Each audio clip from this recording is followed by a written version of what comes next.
қазір саған қылқобыздың қалай орналасқан, қай жерден үн шығады, барлығын түсіндіремін, иә? Оған дейін Алихан саған қылқобыздың суретін бояуға дайындап қойдым. Барып бояп берші маған, тұра ғой. Барып қылқобыздың суретін бояп бер маған, иә? Ал Нұрислам, мен қасыма келіп отыршы, келіп мен саған қобызды ұштап түсіндіремін, иә? Міне, қобызға қараймыз. Бұл қобыздың мынау басы, бұл құлағы, мынау ішегі, мынау үн шығатын жері, мынау тиегі. Ал бұл қылқобыз қайың ағашынан жасалады. Ағаштан жасалады, иә?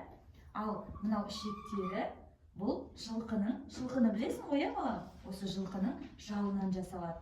Қылы ше, құйрығының, жалының шашынан жасалады. Ал мынау бұл түйе жануарының терісінен жасалады. Түсіндің ғой балам, иә?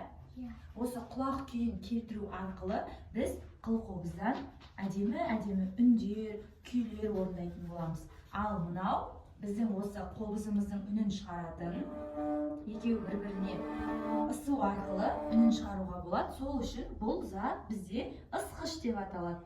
Бұл да ұстап көрші, міне, бұл да қылдан жасалған. Міне, көрдің бе? Қылдан жасалған, иә? Ал енді сен өзің ұстап көрші қылқобызды. Кел. Қылқобызды ұстаймыз. Ұстаймыз. Ал мынаны қара, былай қоя сал. Мынаны ручканы қалай ұстайсың? Ручка ұстайсың ғой, иә? Ручканы осылай ұстаймыз. Жарайсың, балам. Ал енді бір-біріне ысып көрейік. Жарайды. Осылайнан. Осылай жүрсеңіз. Міне.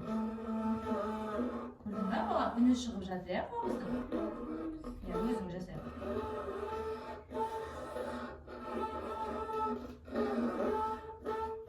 Көрдің бе, балам?